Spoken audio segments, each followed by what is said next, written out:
Even our neighbor is better than you, my sister said, laughing when she lived in the apartment I paid for. Everyone laughed, but the laughter disappeared when I announced. I should have stopped helping Rebecca months ago. But I kept telling myself that she was my sister. Family helps family, right? That's what our parents used to say. Even when it wasn't fair. Even when it was totally one-sided. She and her husband, Chris, were struggling financially, and somehow I became their personal ATM. At first it was small things, helping with groceries, paying a bill here and there. Then, before I knew it, I was paying for their entire apartment because they just needed time to get back on their feet. That time stretched into months. Thousands of dollars. Not once did she thank me. Not once did she acknowledge how much I was doing for her. Instead, she acted like she was doing me a favor by letting me help. And if I ever mentioned money, even casually, she'd roll her eyes and brush it off like I was the one being ridiculous. I knew she was selfish. I knew she didn't value me. But nothing prepared me for the way she humiliated me at that dinner. It was supposed to be a nice evening. She and Chris were going to have a family dinner at their apartment, which I was still paying for, by the way. But of course they couldn't afford to actually host it, so I ended up paying for everything. The food, the drinks, even some decorations that Rebecca insisted on because she wanted the place to look presentable.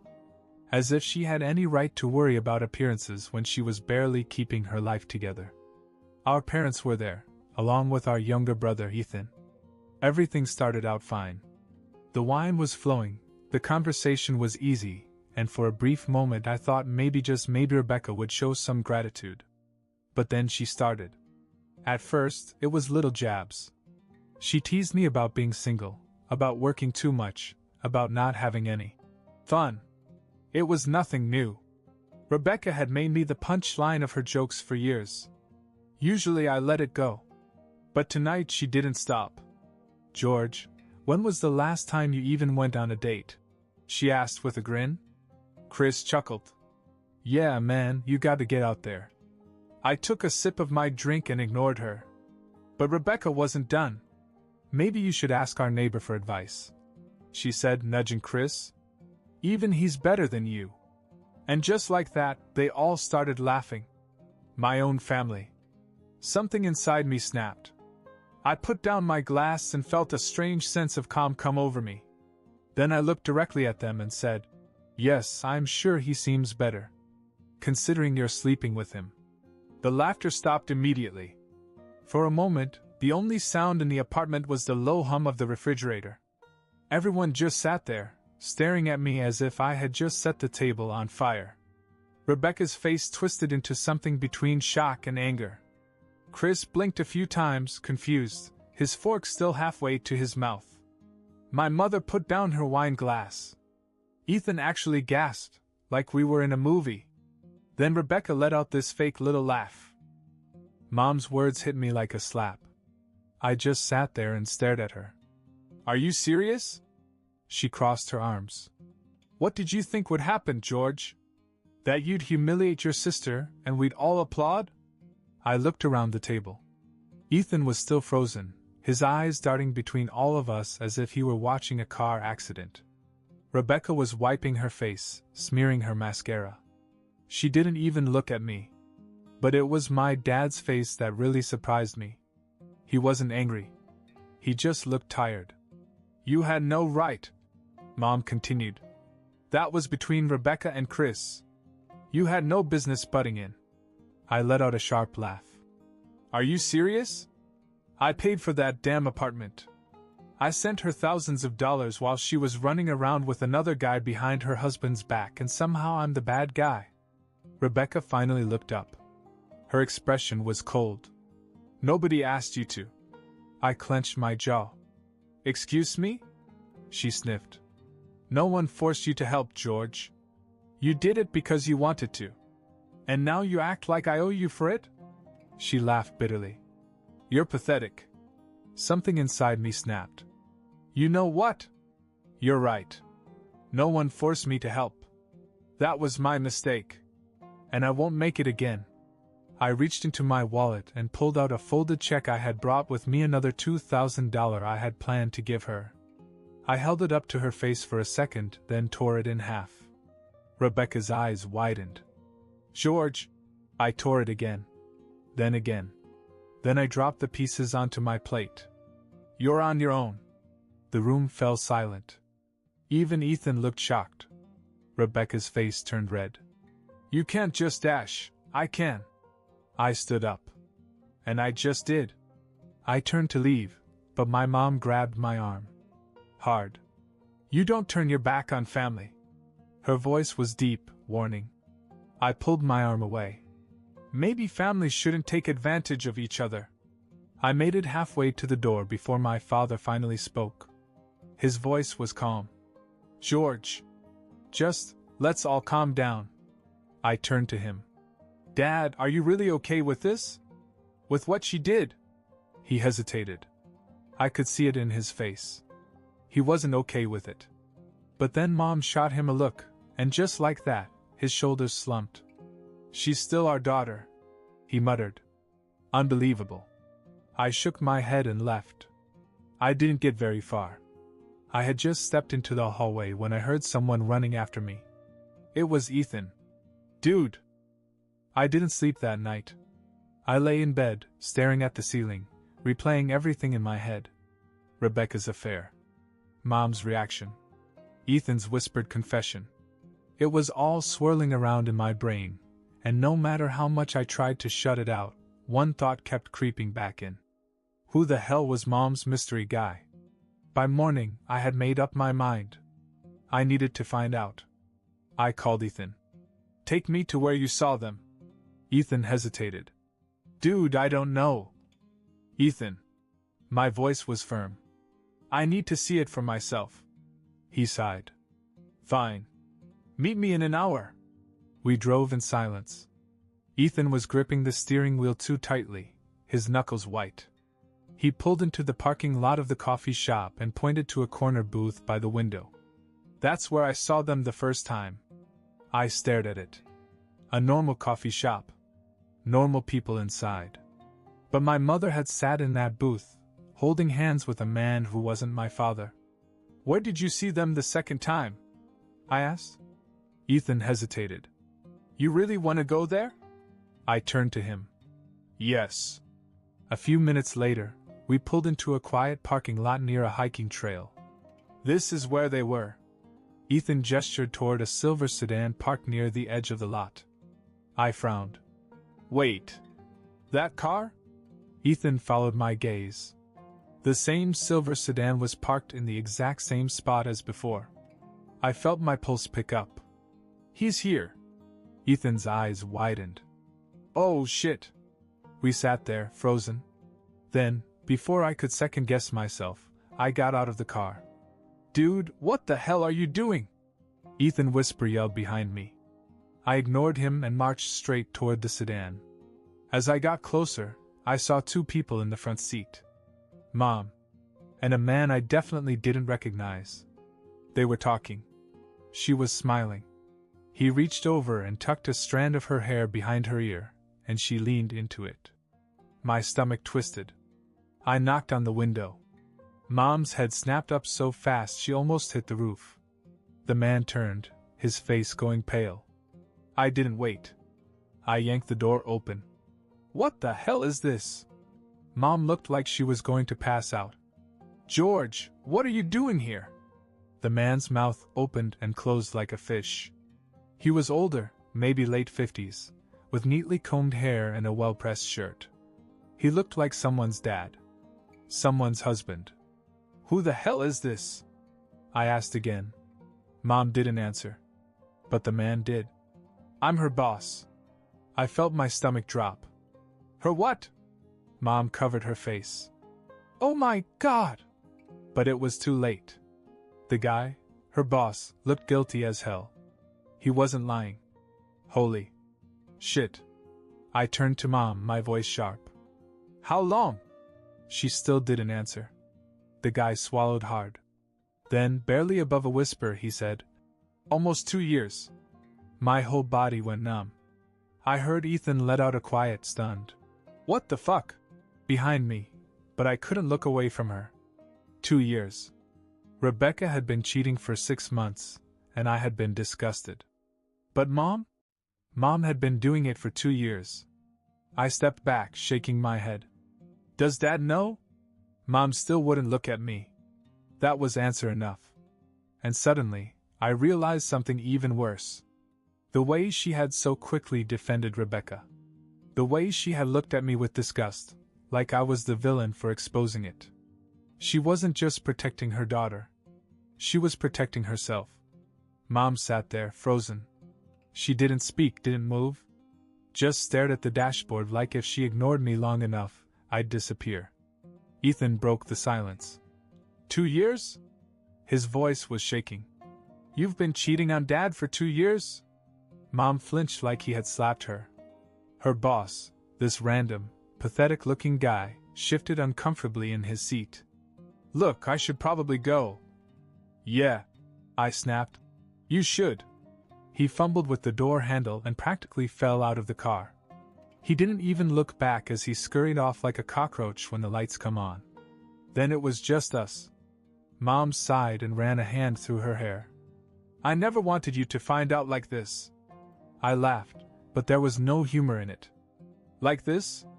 Mom, there's no good way to find out your mother's been screwing her boss behind Dad's back for 2 years. She winced. Lower your voice. Why? Ethan exploded. So no one else finds out? So we can just pretend everything is fine like you've been doing? Mom finally looked at us, her expression turning cold. You don't understand marriage. Ethan let out a sharp, bitter laugh. Oh, I think I understand it just fine. She exhaled sharply, rubbing her temples. Marriage is complicated. You don't know what it's like to be with someone for 30 years to feel trapped. I cut her off. Don't. She blinked. Don't what? Don't try to justify it. My voice was flat. I don't care if you were unhappy. I don't care if you felt trapped. You had a choice. You could have left Dad. You could have told him. But instead you lied. For 2 years. Mom shook her head. You don't understand. This, she gestured vaguely. This gave me space to breathe. Ethan made a choking noise. Are you serious? Cheating gave you space to breathe? She crossed her arms. It saved my marriage. I felt my blood turn ice cold. Saved your marriage? I repeated slowly. Mom nodded. Yes. Without it, I would have left your father a long time ago. But this let me stay. Ethan and I just stared at her. Then Ethan turned to me, his voice quiet but deadly. Tell her. Mom frowned. Tell me what? I hesitated. Then I realized, why the hell was I hesitating? I straightened, looked her right in the eye and said, Rebecca cheated on Chris. Mom's whole body stiffened. With the neighbor, Ethan added. For 6 months. Silence. Mom's face twitched. That's different. I let out a disbelieving laugh. How? She looked flustered, like she was scrambling for an excuse. Because Rebecca is young. She made a mistake. Oh, but you didn't? Ethan shot back. Mom glared at him. It's not the same thing. I folded my arms. Tell that to Dad. The second I said it, her entire demeanor changed. Her face went pale. She actually looked scared now. You're not telling your father, she said quickly. I tilted my head. Why not? I mean, if it saved your marriage, wouldn't he be grateful? Her jaw clenched. That's not funny. I took a step closer. You know what else isn't funny? Watching Dad work his ass off for our family while you run around behind his back with some pathetic excuse for a man. You disgust me. She flinched. Then, for the first time, she looked desperate. Please, she said softly. Don't tell him. I studied her. This was not the same woman who had sat at that dinner table last night, calling me pathetic. This was not the same woman who had defended Rebecca without hesitation. This was a woman who was terrified. And it made me realize something. She wasn't afraid of losing Dad. She was afraid of what would happen if Dad found out who she really was. I had never seen Mom afraid before. Angry? Sure. Disappointed? All the time. But this was different. She wasn't scared of losing Dad. She was scared of him knowing. Ethan and I stood there, waiting for her to say something. To justify it. To beg. To explain. But she didn't. She just folded her arms and said, "If you tell him, you'll destroy this family." I laughed. A sharp, humorless laugh. "Mom, this family is already destroyed." Ethan shook his head. "You and Rebecca did that all on your own." Mom's face hardened. "If you tell him, you'll break his heart." "You already did." I shot back. She flinched. For a long moment, none of us spoke. Then I made my decision. I pulled out my phone. Mom's eyes widened. "George!" I ignored her. I scrolled to Dad's name and pressed call. Mom lunged forward. "No! Don't!" I stepped back. She grabbed for my phone, but I yanked it out of her reach. Dad picked up on the second ring. "Hey, son! What's up?" I took a deep breath. Ethan gave me a sharp nod. Then I said the words that would change everything. "Dad, we need to talk. It's about Mom." Mom collapsed onto the hood of her car. She actually collapsed, her hand covering her mouth, like she had just watched her world go up in flames. Because she had. The next few weeks were chaos. Dad was destroyed. I had never seen him cry before, but when Ethan and I sat him down and told him the truth, he just sat there, staring at the floor, his whole body shaking. Then, without a word, he got up, grabbed his keys, and left. 2 days later, he filed for divorce. Rebecca? She tried calling Chris, tried begging him to take her back. He blocked her. She showed up at his job crying, and security had to escort her out. She moved back in with Mom. The two of them, sitting in that big empty house, blaming me for everything. Ethan and I? We stayed close with Dad. And then, the final twist. A week after Dad left, he called me and said, "Son, I need you to hear something." Then he put the phone on speaker. Mom's voice came through the line. "You have to forgive me. I only did it because I was miserable with you. And if you really loved me, you'd understand." Dad hung up. "That's all I needed to hear," he said. Then, for the first time in my life, he laughed. A real, genuine laugh. And that's when I knew. Dad was going to be just fine. Update. So, I didn't think I'd be back with an update, but here we are. If you didn't read my original post, here's the short version. My sister, Rebecca, was cheating on her husband with a neighbor. I caught her at a family dinner, and my mom went ballistic not because of the affair, but because I had ruined everything. It turned out that Mom had been cheating on my dad with her boss for 2 years. Ethan, my younger brother, and I told Dad, and he immediately filed for divorce. Rebecca got dumped, moved back in with Mom, and they both decided I was the bad guy. Cool. Caught up? Great. Well, here's where things take a turn. A few days after Dad left, I started getting texts from an unknown number. Weird, cryptic stuff like, "You should have kept your mouth shut," and "This isn't over." At first I thought it was Rebecca being dramatic, but then I got a message that sent a shiver down my spine. It was an address. My home address. I showed it to Ethan and he went pale. "Dude, this is getting creepy." No kidding. I blocked the number, but the messages kept coming from different people. I knew Rebecca was upset, but this didn't seem like her style. If anything, she was the type to cry and throw tantrums, not send anonymous threats. Then, 2 nights ago, I was out getting dinner when Ethan called me, his voice shaking. "Dude, Dad's car got trashed." I rushed over, and sure enough, Dad's car had been badly keyed. Deep scratches all along the doors, the words "homewrecker" carved into the hood. Dad just stood there staring at it. Then he sighed and said, "Figures." We all knew who it was. Mom and Rebecca denied it, of course. Why would we do such a childish thing? Mom said, all innocent. Rebecca even had the audacity to act offended. You think I have time for this? Dad just shook his head. If it wasn't you, it was someone you told. And that's when I realized Mom and Rebecca weren't just sitting around feeling sorry for themselves.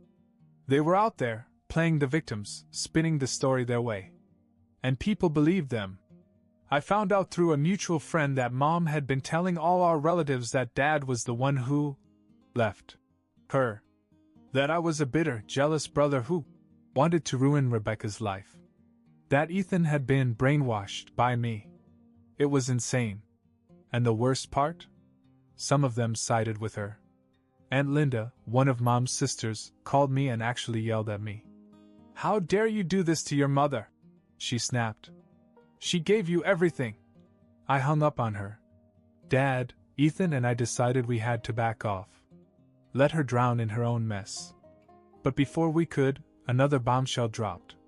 Rebecca was pregnant. Yup. She just announced it on the family group chat like it was some amazing news. But there's one little problem. She has no idea who the father is. It could be Chris. Or the neighbor. Or someone else entirely. The group chat exploded. Chris's mom jumped in, absolutely furious. Rebecca was suddenly playing the victim, saying she was so stressed out and needed support, not judgment. Mom, of course, defended her. And Dad? He just texted one thing before leaving the chat. Good luck. Legend. So yeah? That's where we are. Rebecca is spiraling, Mom is still bitter, and Ethan and I are just watching it all burn. I'll update if anything else happens. But at this rate? I kind of hope it doesn't.